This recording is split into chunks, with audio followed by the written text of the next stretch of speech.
Grab some popcorn, everyone. Because what you're about to hear is a masterclass in why you should never, ever underestimate the person standing right in front of you. My name is Cole. I am 30 years old, and for a long time, Finn, I thought I had built a life worth protecting. I was wrong. It all started at Hank's shop, a place that smelled like burnt rubber and honest labor. Hank was a man who treated his fleet maintenance business like a temple. Ned. I was the new hire, the guy who didn't mind getting grease under his fingernails until they were permanently stained black. That was where I met Bailey. She stopped by one Tuesday to drop off lunch for her father, looking like she'd just stepped out of a magazine, while I was elbow deep in a busted transmission. I looked like a disaster oil on my forehead, grime on my clothes, and I made a joke about the truck being a stubborn mule. She laughed. Not a polite, forced laugh, but a genuine bright sound that made the air in that garage feel a little thinner. For the first year, life was perfect. We spent weekends in our small kitchen, me working the stove, you, her handling the prep, watching the sun dip below the skyline from our balcony. She'd bring me lunch, sitting etching on a greasy bucket in the shop, asking questions about engines and torque converters like she actually gave a damn. She even became friends with my buddy Garrett, who's seen me through some of my worst days. When her car died on the interstate at midnight, I drove 40 minutes, fixed the alternator with a flashlight clamped between my teeth. She looked at me like I was a hero. She told me she felt safe with me, a kind of safety she'd never known.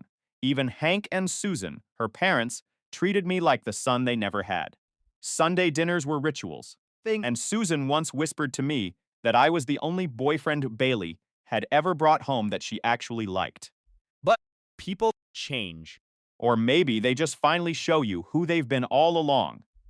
Around month 14, promotion at her finance firm. Suddenly, it was all about the new office, the new suits, and these two women, Tara and Britt. Then, Tara and Britt looked at me like I was a piece of vintage furniture that had been sitting in the basement for too long covered in dust. Useless, and better off in the trash. Suddenly, Finked. My work boots by the door were a source of embarrassment for her. The truck I drove was too loud for her new neighborhood. My hands, no matter how hard I scrubbed, were never clean enough for the high-end restaurants. She insisted. We visit, but I stayed, because I remembered the girl on the bucket in the garage, because I loved her family. You. Because I'm the kind of man who thinks loyalty is a currency you don't spend lightly. The night everything fell apart was Bailey's 30th birthday. Her parents had gone all out 50 people, string lights across the lawn. Feast took Susan 3 days to prepare. I had been there since noon, sweating, moving tables, making sure the audio was crisp. Deep in my pocket, I felt the weight of the ring box. $1,400. Phew. A round solitaire, the one she had pointed out in a window display months ago, back when she still saw value in things that weren't tied to a stock market ticker. My plan was simple. Wait for the cake, pull her to the side. Official. No cameras, no spectacle, just us. But Margot, her younger sister, caught me fidgeting. Margot is a vet tech, a grounded soul who drives a decade-old hatchback. Viewed tonight.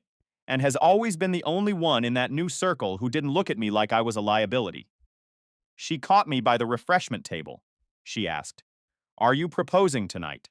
I nodded, feeling a strange knot in my stomach. She went quiet, looked at me with a mix of pity and sadness, and just walked away. The party reached its peak by 8. I caught Bailey's eye, gave a subtle nod toward the quiet side of the house.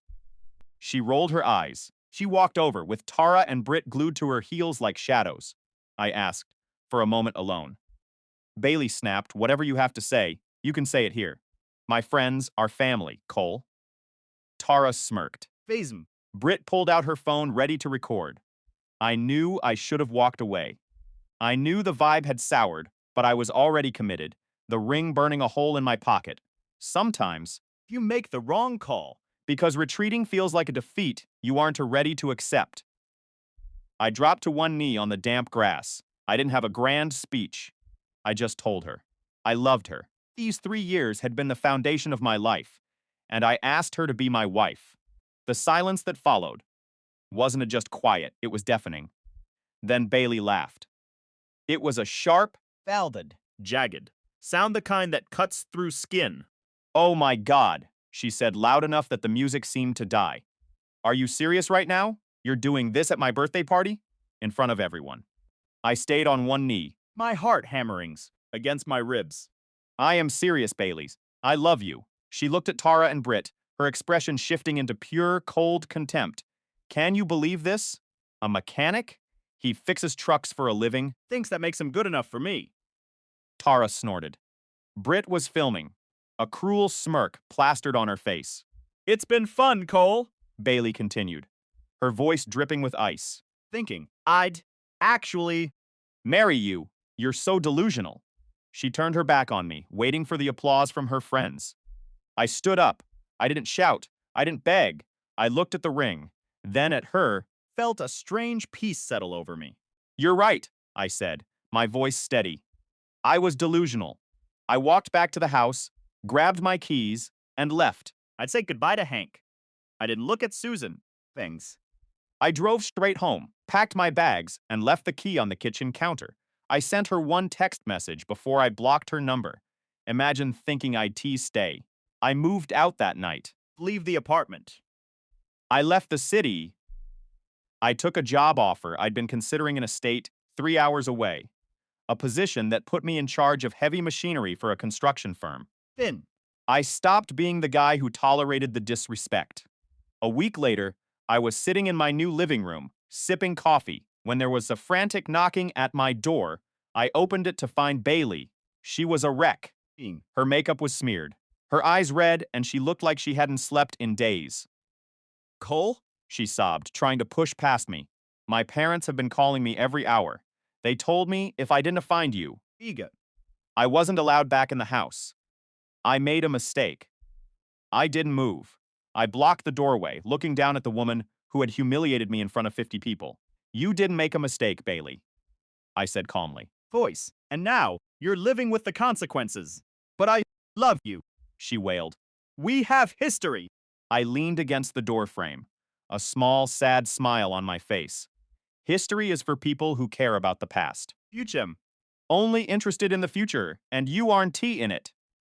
She started screaming then, calling my names, telling me I was nothing without her influence. I just reached for my phone and started recording. Do you hear yourself? Fast. This is exactly why you aren't walking through this door. She realized then that I was the man she had mocked on the lawn.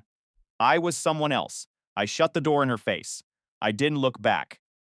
I heard her banging on the wood for a few minutes, but then silence returned. Sometimes, the greatest act of revenge isn't getting even. It's just moving on so completely that the other person becomes a footnote in your own success. I never heard from her again. Hank, however, sent me a letter a month later. Thick. Apologizing for how she treated me and offering me a partnership if I ever wanted to come back. I burned it in the fireplace. I'm the lead tech for a massive firm now. I've got a dog. And for the first time in years, feel like I'm cleaning up someone else's mess. The ring. I sold it and bought a motorcycle. Every time I ride, I feel the wind on my face, and I know one thing for certain. Sometimes, the best thing you can do for your life is to let the wrong person walk out of it. Life is too short to be someone else's accessory. And for those of you dealing with a partner who looks at you like you're beneath them, pack your bags. The apartment will feel empty for a night. But your future will finally be full. The air in the backyard was thick with the scent of grilled meat and expensive perfume. But for me, it tasted like ash. I stood there, a small velvet box heavy in my palm, my heart hammering against my ribs like a trapped bird. Bailey was standing a few feet away, surrounded by her inner circle, the ones who always looked at me like I was a smudge on their pristine reality. Cole, you a mechanic, she said, her voice dripping with enough disdain to turn wine into vinegar. You fix trucks. You come home, smelling like motor oil and burnt rubber, and you actually think I'm going to marry you. Her friend Britt was holding a phone up, the red recording light blinking like a tiny mocking eye. It's been a fun run, really, Bailey continued, her laughter echoing off the patio walls, loud and sharp. You're reliable, sure, like a sturdy chair, but marriage to someone like you. She tossed her head back, big, her eyes gleaming with a cruelty I had, and realized was always there. Imagine thinking I'd actually marry him, she said, gesturing toward me as if I were a piece of discarded furniture, meant for so much more than this. For someone whose biggest dream is a bigger toolbox. The silence that followed was absolute, a suffocating vacuum that swallowed the sound of the crickets. I saw Susan, a longtime family friend, instinctively cover her mouth, her eyes wide shock. Hank, who had known me since I was a boy, looked as though someone had driven a fist into his stomach. Margot was shoving her way through the crowd, her face a mask of fury. But I didn't need her protection. I slowly closed the ring box, the velvet feeling unnaturally soft against my calloused, greasy skin. I stood up, brushed the grass from my knees, and looked at them at the smirking girls. Finn, the recording phone, and the woman I'd spent 3 years loving. The fire that had been burning in my chest for the last few minutes suddenly turned into ice. You're absolutely right, I said, my voice steady, void of the tremor. I expected to feel my mistake. I didn't argue, I didn't cry, and I certainly didn't beg for her to change her mind. I simply turned around and walked toward the side gate. Fingshi, moving with the quiet precision of a man who had finally seen the truth. I heard Hank's call my name, a desperate, confused sound, but I didn't stop. I heard Margot snapping something at Bailey, and I heard Susan beginning to sob. But I kept my pace. I climbed into my truck, turned the key, and listened to the engine roar to life. I drove away from 3 years of my life, leaving them in the rearview mirror like a job site I had finally finished. My mind was clear, carving out a checklist of everything that needed to be severed. The townhouse we shared was technically mine, rather. It was the one I paid for, in every way that mattered. I parked the truck and walked inside, the silence of the house welcoming me like an old friend. I didn't waste time with sentiment. I changed into my work, jeans, and a shop shirt, ready for the most important labor of my life. Being in the garage, moving with the methodical speed of a professional. My tools were worth more than her entire wardrobe. Every single socket, wrench, and scanner belonged in my truck. Within 40 minutes, space was empty, the walls echoing with the absence of my life's work. I moved to the living room, stripping the space of the TV, the sound system, and the comfortable furniture I had brought into the relationship. Fishing. I looked at Chester. The cat shed insisted on getting for Instagram clout, then promptly ignored for 2 years. He was sitting on the counter, his yellow eyes tracking my movements, and for a moment, we shared a mutual understanding. I pulled the carrier from the closet, and he walked in without a single protest, ready to leave the neglect behind. I moved to the kitchen, boxing up my cast iron, my high-end knives, espresso machine I had saved months to buy. Then, I sat down on the kitchen floor and pulled out my phone, looking at her contact photo, her bright fake smile. I typed one final message. Imagine thinking I'd stay. Hit send. Then, systematically blocked her on everything, every social media, every messenger, every contact point. The sense of liberation was dizzying, a physical weight lifting from my shoulders with every blocked entry. Biggie. I drove across town to my friend Garrett's place, Chester curled up calmly in the passenger seat.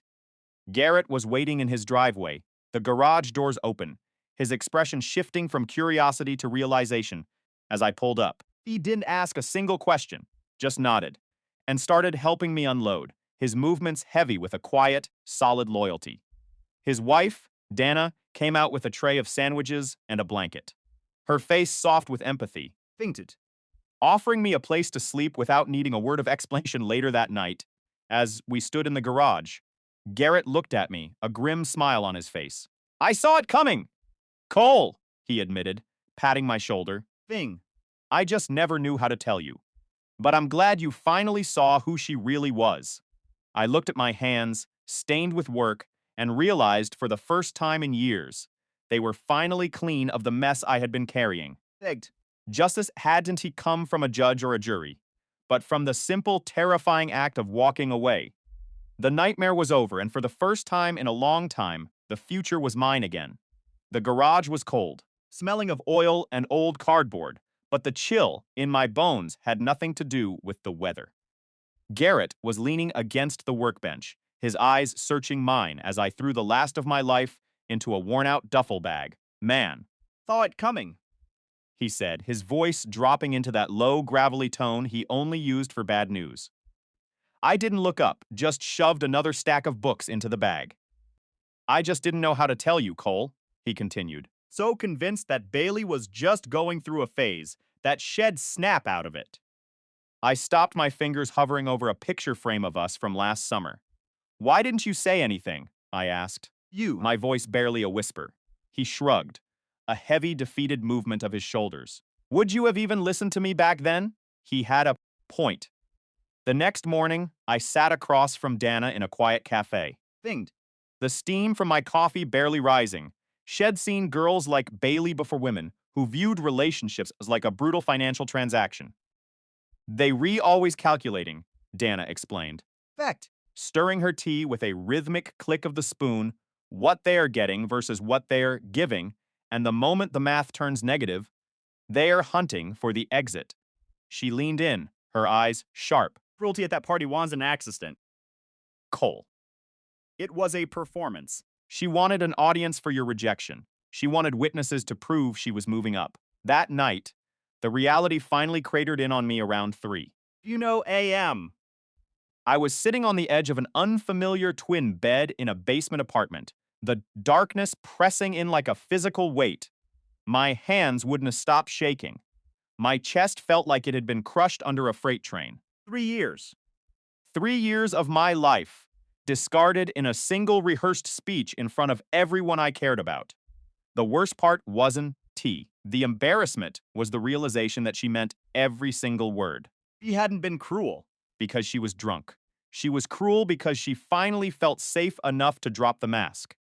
I gave myself that one night to be completely destroyed. I wept until I couldn't breathe. Letting every ounce of the betrayal leak out of me. Then, as the sun began to bleed through the blinds, I made a promise to myself. This was the last time I would ever let her have this much power. I took 2 days off work, telling my boss, Hank, that I had a family emergency. It wasn't a leaf life I had built had just died, after all. Hank called me back within the hour. He was speaking to me as a manager, the father of the woman who had just publicly humiliated me in his own backyard. "Cole, I don't even know what to say, son." His voice was heavy, cracked with exhaustion. Susan and we had no idea she felt that way. Absolutely sick about it. I told him. It wasn't his fault. Thanking him for the kindness he'd shown me over the years. I told him I understood if he needed to let me go, considering the circumstances. There was a long, agonizing pause on his end. "Son, you are the best tech I have ever had," he finally replied. "You have a job here as long as you want one, and what Bailey did does not change that." Thanks, Ting. That meant more to me than he could possibly imagine. That afternoon, Margot texted me. The first message was simple. "I am so sorry. I should have warned you." It took her an hour to work up the courage to tell me the truth. But when she did, it was a waterfall of betrayal. She had overheard Bailey laughing with Tara and Britt just a week prior. They were mocking me, laughing about how I was probably going to propose soon and how pathetic it would be. Bailey had been planning to reject me for months, but she kept me around because I was useful. Margot had confronted her the night before the party, asking her sister point blank if she loved me, or if she was just using me. Bailey had laughed in her face, calling Margot naive, and claiming she wouldn't understand because she'd never had a real relationship. I told Margot. I didn't blame her, but I asked her to keep me updated on anything important. If I was going to be the punchline of their jokes, I at least deserved to know when the next one was coming. Margot agreed, her anger toward her sister vibrating through the text. She told me their parents were devastated and that Bailey seemed genuinely confused why everyone was so upset with her. That tracked, Bailey had always been blind to consequences. First attempt at contact came on day 3 from an unknown number. I listened to the voicemail once, my heart rate steady. Her voice wasn't filled with apology, it was sharp with irritation. Cole, this is ridiculous. She snapped. You need to come back and get your stuff out of the garage. I'm not storing your junk. She paused, her tone turning shrill. And why is the electricity scheduled for disconnect? Seriously, cancel my car insurance. Call me back. This is so immature. I stared at the phone, noticed the priorities. Her inconvenience, her bills, her insurance. Not a single word of remorse. Faint. I blocked the number instantly. Garrett called it consequence blindness. He said, like her simply couldn't map out the future. They thought the world would just keep spinning for them, no matter what they did. Dana had a darker take. She thought Bailey knew exactly what she was doing. And now that the support system she'd been leeching off of had vanished, she was panicking. Day 5. The power went out at the townhouse. Because Margot texted me, asking if I knew the power had been cut. I replied that I might have scheduled a disconnect before I moved out. Margot sent back a single laughing emoji. Day 6, Bailey's insurance lapsed. Margot told me the news after Bailey tried to renew her registration at the DMV and was turned away. Apparently, there was a massive scene in the government office, but the staff was unmoved by her tears. Day 7, Hunter called. Our lease was joint, and he had been receiving constant complaints from Bailey about the lack of utilities. I explained that I had vacated the premises and would not be returning. I told him I'd pay my half of the early termination fee, but I would not be covering a single cent of her portion. He asked me to put it in writing. I sent a certified letter that same afternoon, documenting every detail. Bailey was officially on her own. Every minor chore, every bill, every bit of utility I had provided for years was now her problem, and Margot said she was failing at every turn. Second attempt at contact came on day 8. She had borrowed someone else's phone to bypass my block, I answered, and held the phone to my ear, remaining completely silent. Cole, she said, her voice dropping into a softer, trembling register. We need to talk. I didn't say a word. I think I overreacted at the party. She lied, her breath hitching. Everyone is being so dramatic about it. Can we just meet up and talk like adults? Vic, I still didn't speak. I miss how things were, she continued, her voice gaining a desperate edge. You always handled everything. The bills, the appointments, fixing things around the house. She let out a shaky, hollow laugh. Realize how much I depended on that. Can you just come back? We can figure this out. I closed my eyes and leaned against the cold wall of my new place.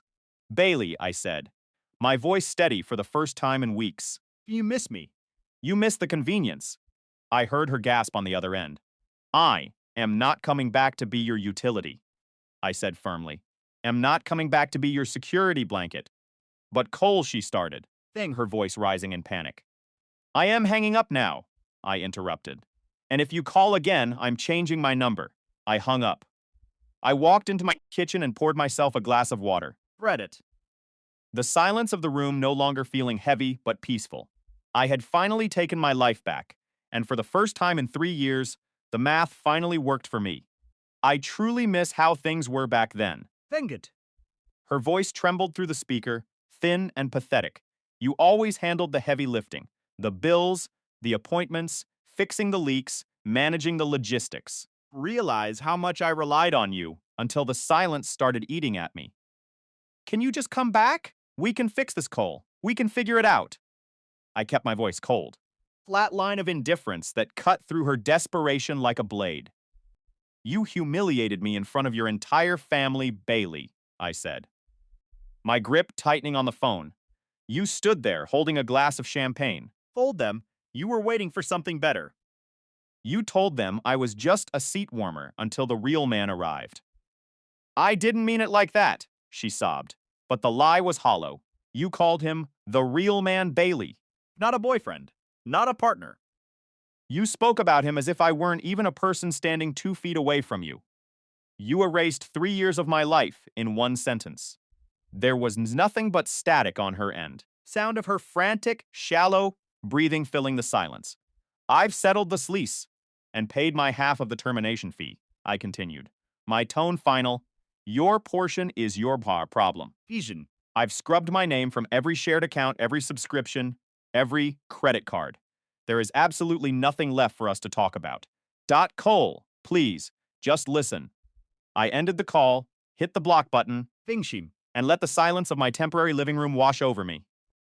Garrett worked at the same shop as I did, though we existed in different worlds. He managed the light trucks, and I was buried in the heavy equipment bay, Vind. But we shared lunch breaks and a camaraderie born from years of grease, sweat, and bad coffee.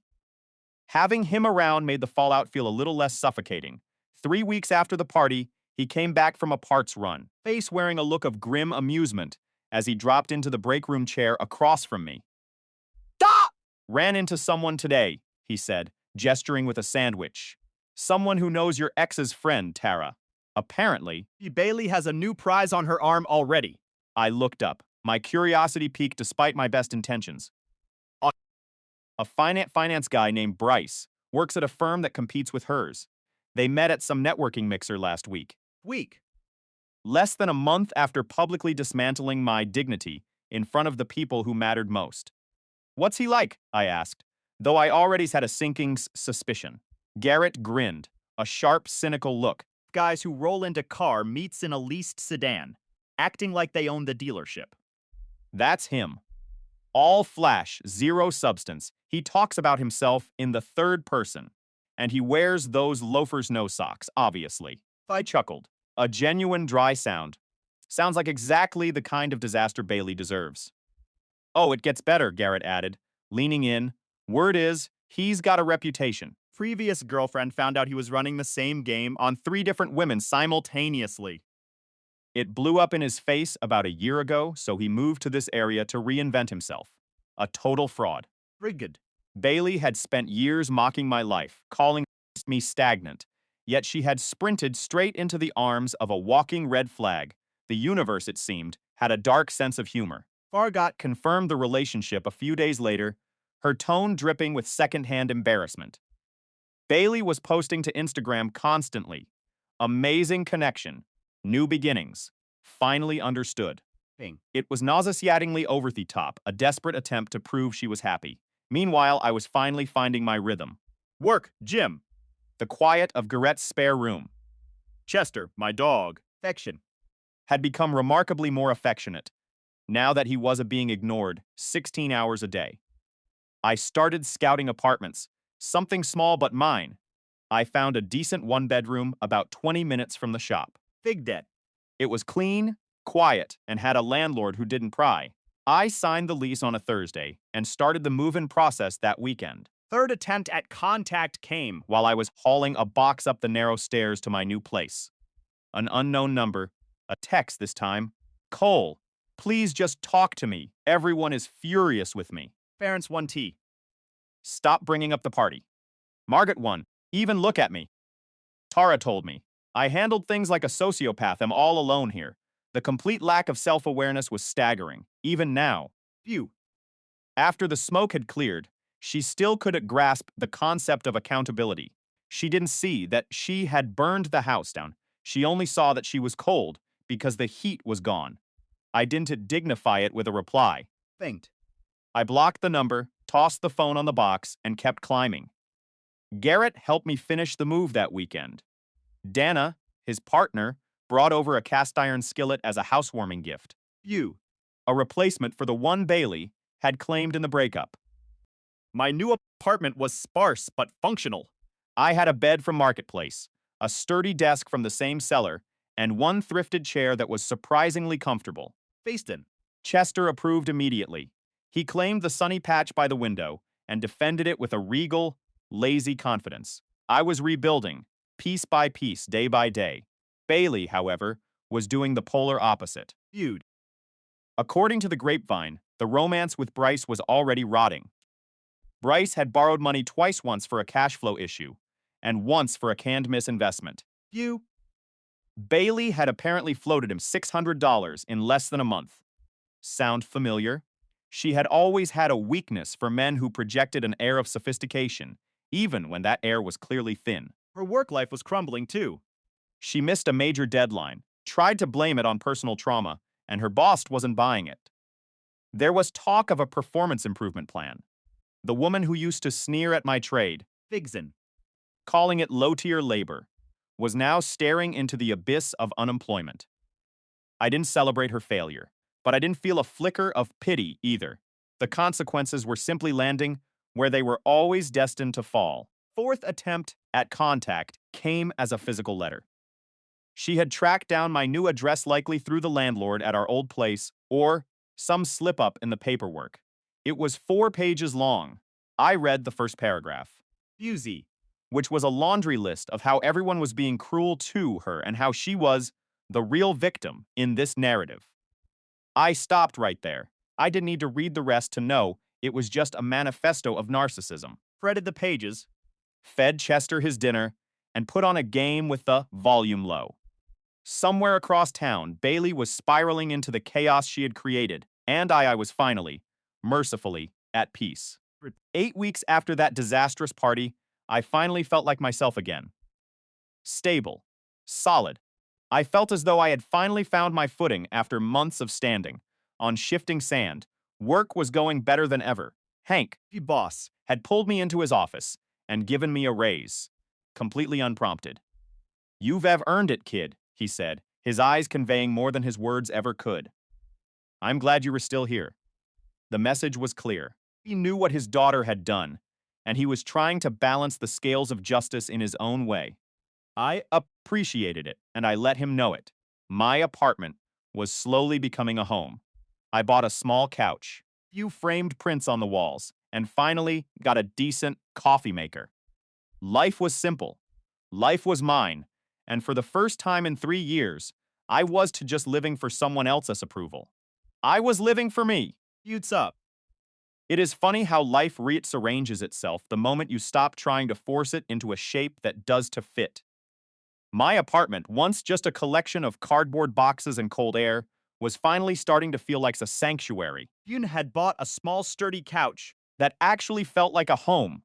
I hung a few prints on the walls, and the persistent hum of a coffee maker replaced the silence of my former life.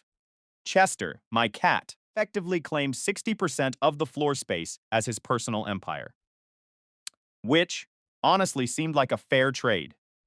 I had started reconnecting with the people I'd been forced to drift away from during the Bailey years. Friends. Old high school friends, the guys from my apprenticeship, and people she had dismissed as boring or basic. It turned out, those were exactly the kind of steady, reliable souls I had been starving for. Garrett and Dana started hosting dinner every Sunday. We would fire up the grill, watch whatever game was on, and talk about the mundane, beautiful reality of a normal life. No drama. No eggshells to walk on. Fictus. Just regular people living regular lives. And then there was Margaret. She had become an unlikely ally in all of this, sending me updates with the careful disclaimer that she wasn't spying. She just thought I deserved to know what was coming. I appreciated the intel because it allowed me to spot the approaching storm, and as expected, a storm was brewing. Fainand. Bailey and Bryce were moving at breakneck speed. Too fast. After less than 2 months of dating, they were already living together in my old townhouse. Apparently, Bryce's lease had fallen through, and he needed a place too.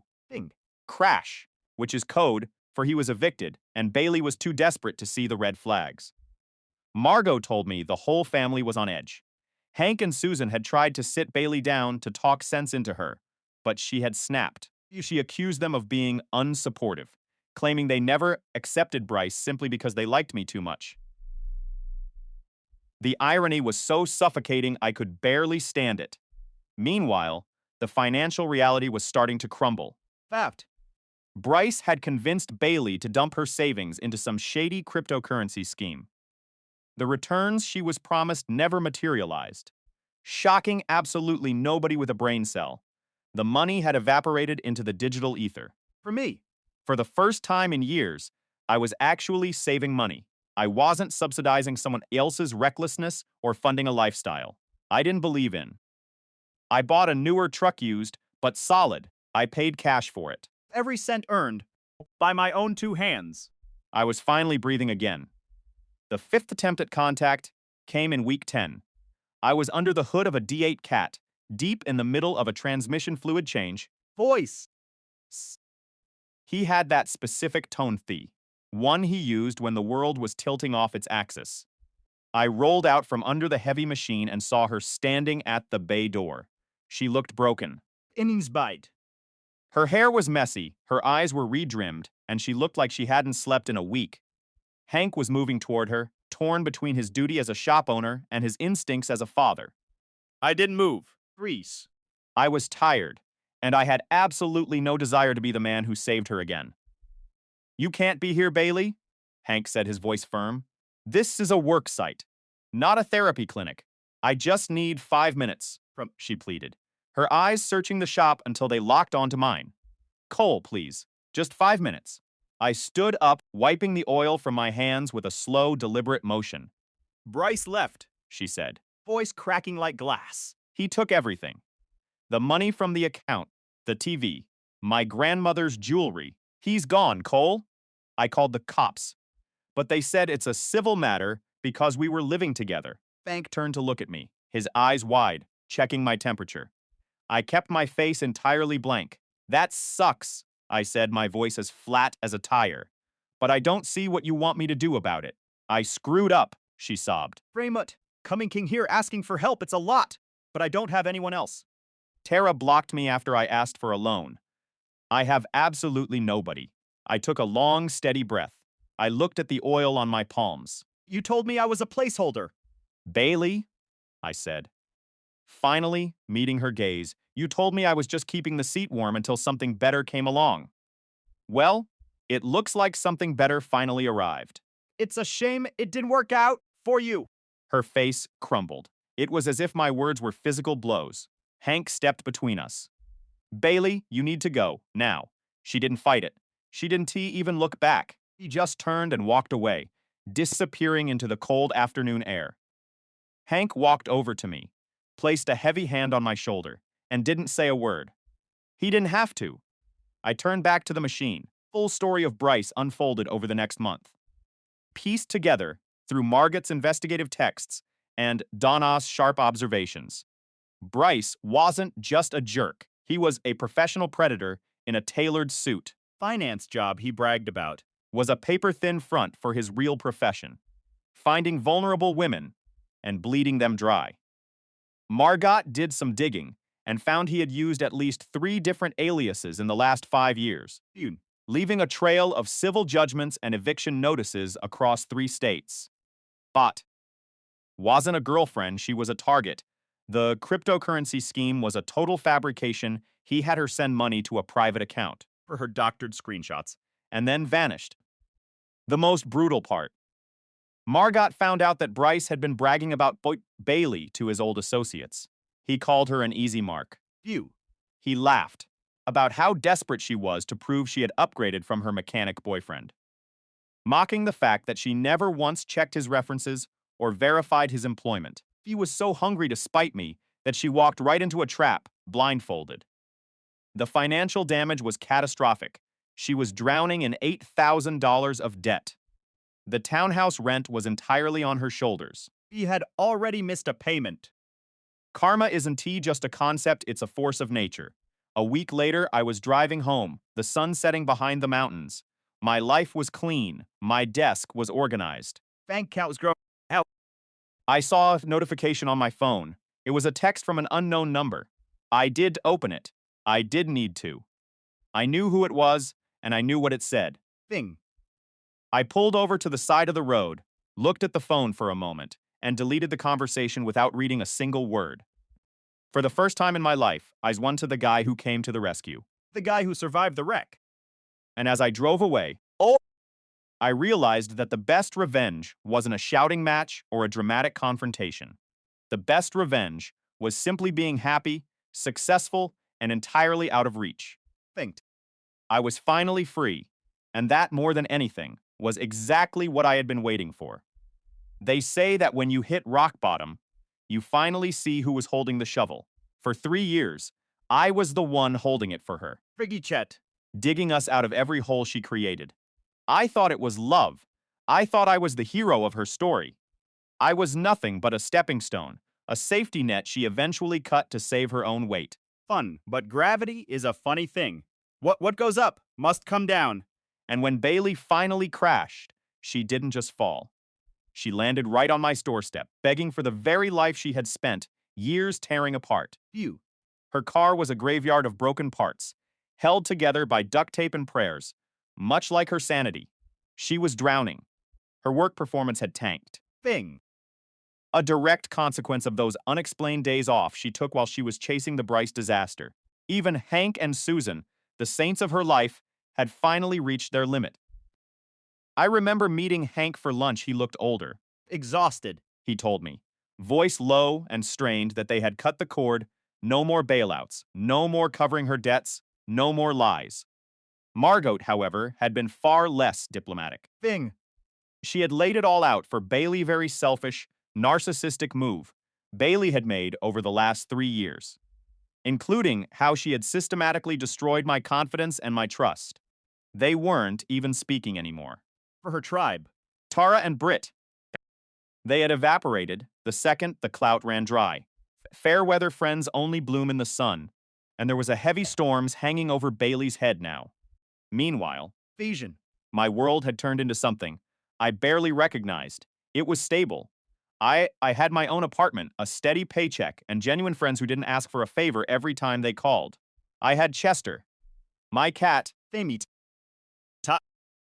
Saturday mornings were no longer filled with drama or screaming matches. They were filled with the smell of fresh coffee and the profound, heavy beauty of peace. Finally. Truly, okay. It was a Thursday, week 14 of my new life. I had just walked in, hung up my keys, and fed Chester when the building buzzer screamed through the hallway. I frowned, walking to the intercom. Yeah. Cole, it's me, please, just let me in. Her voice was like shattered glass, jagged and desperate. I did move. I didn't answer. I know. You're there, Cole. I can see your truck in the lot, please. Just 5 minutes. All I'm asking. I stood there, staring at the intercom, debating the cost of my own peace. I buzzed her in. I walked to the door, leaving the chain on, and waited. When she reached the landing, Ease. she was the woman I once knew. The Bailey who had laughed in my face while rejecting my proposal, the one who was polished, cold, and cruel was gone. This woman standing in my hallway looked like she had been hollowed out. Thing. Her hair was a tangled mess, her eyes were redrimmed and swollen, and she was wearing an old, oversized sweater from years ago. She looked like a ghost of our past. Can I come in? She whispered, her voice barely audible. No, I replied. my voice steady. Say what you have to say right there. She finally looked up, her gaze fractured. I lost everything, Cole, she choked out. The townhouse is gone. The car is getting repoed. Finned. My parents have turned their backs on me. I have nowhere left to go. I watched her, feeling nothing but a distant, cold clarity. Bryce took it all, she continued, a tear tracing a path through her unwashed face. Things in. He took my grandmother's, ring the one I was supposed to wear at our wedding. And the police, they can do a thing. He was smart. He made it look like I agreed to every penny I gave him. You. The irony was so thick it could have choked a horse. I remained silent, my arms crossed, watching her fall apart. I've been thinking, she sobbed, about that night, about the party, about how I treated you. I was wrong, Cole. Thulb. I wanted excitement. Someone who matched the status I thought I deserved. I got exactly what I asked for. Chester let out a low, unimpressed meow from the windowsill. Even the cat knew the script.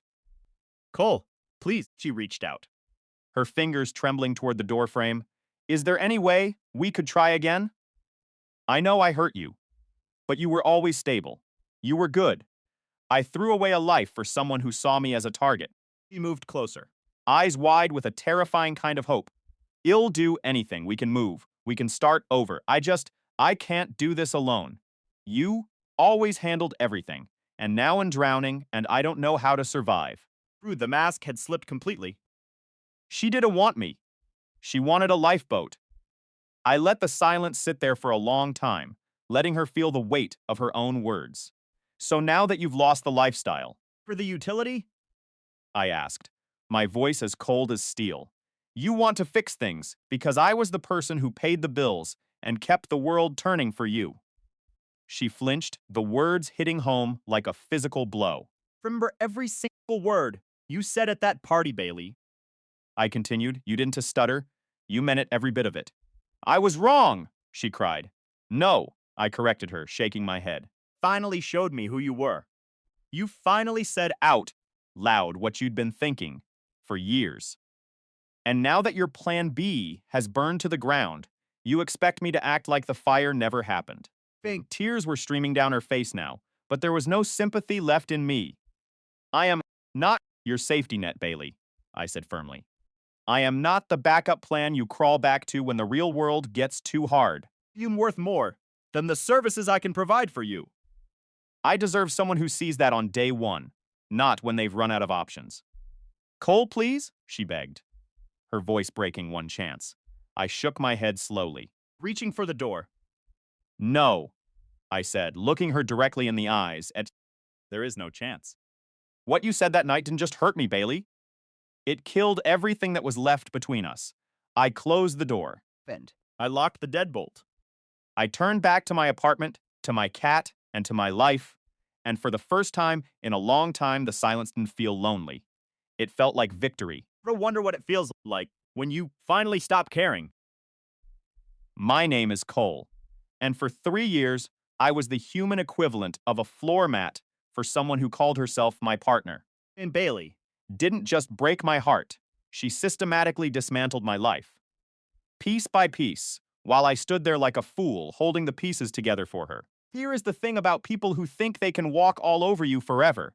They eventually forget that floors can become walls.